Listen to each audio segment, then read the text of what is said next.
4 години срещу Бойко на протест. Кой ли не ни лъга, че дошъл е за промяна, пък всичкото било е само в техен интерес. Трифонов от бясно куче оказа се домашен померан. Зулусите не знам какви ги дрънкат, но Слави е предател и човек без капка срам. Сега в едно легло се гушка с Бойко и Доган. Отстрани ги гледа балабана с Тошко и подава им юрган. И така редуват се един след друг. После нас ни критикуват, че не вярваме на никой и сами избрали сме си този буклук. Благодаря ви. Надявам се, че това Шекспирово произведение за политическите събития в България ви е харесало, а сега приятно гледане на новините от изминалата седмица.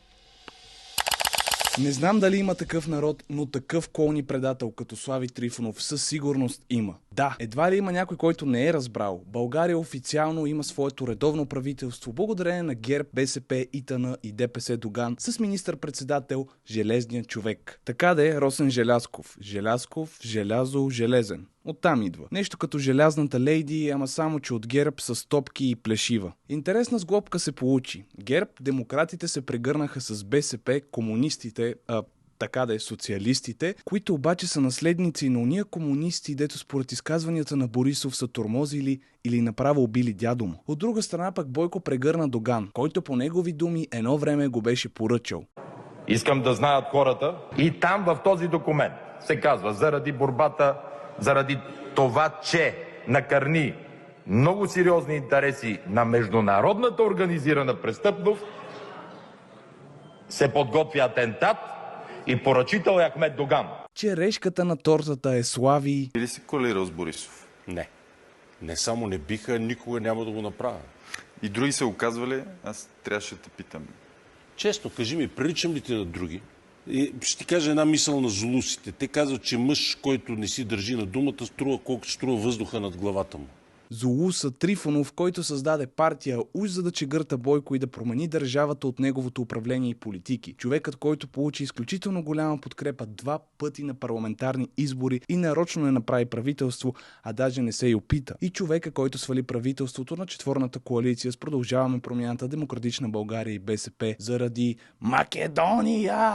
Сега, за да спаси държавата обаче, си легна в едно легло с Бойко и Доган. И се питам аз, защо трябваше да чакаме толкова време да дадем толкова пари за избори, като можеше да се целунат и прегърнат много отдавна. Прекарвам една линия, която не зная доколко е вярна, но не е ли странно как, когато Тръмп бе сменен от Байден през 2021 година, управленския рай на Бойко Борисов изчезна. Демек вече не беше министър-председател. Докато Байден беше президент, ГЕРБ не управляваше поне с редовно правителство, служебното няма да го коментираме, а сега, когато Байден си отива и Тръмп идва отново на власт, ГЕРБ изведнъж прави правителство с БСП, ИТН и Доган. Не знам, ама на мен ми се струва, че може и да има някаква връзка. Ама може и просто да си фантазирам. И гледайки и слушайки всички тези неща, се задава един много фундаментален въпрос. Как с стари курви ще направим нов бардак? Ама нека не ги съдим предварително, да ги съдиме по делата. Може това правителство да работи в полза на България. Прави сте, нека ги съдим по делата. Ето, например, едно от първите им дела. Бившият главен секретар на МВР, който стана известен от протестите през 2020 година, когато полицаи биха демонстриращи,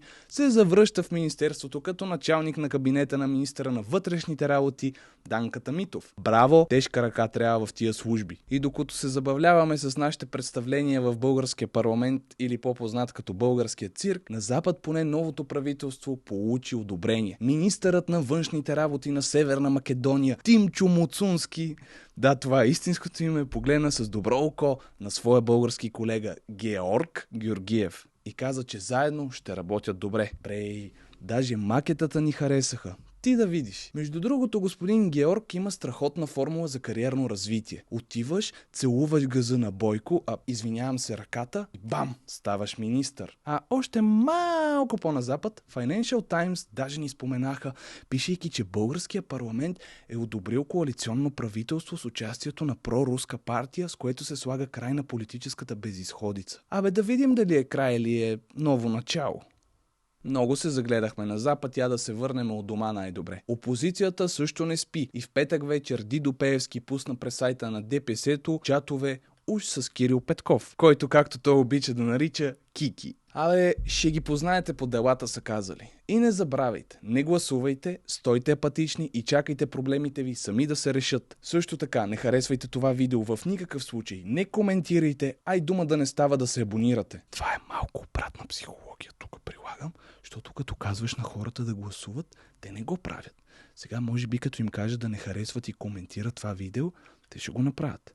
Забрави да кажа, не ме подкрепяйте в никакъв случай в Revolut. Аз имам супер много пари и не ми трябва донейшъни. Добре, на български дарения. Чао!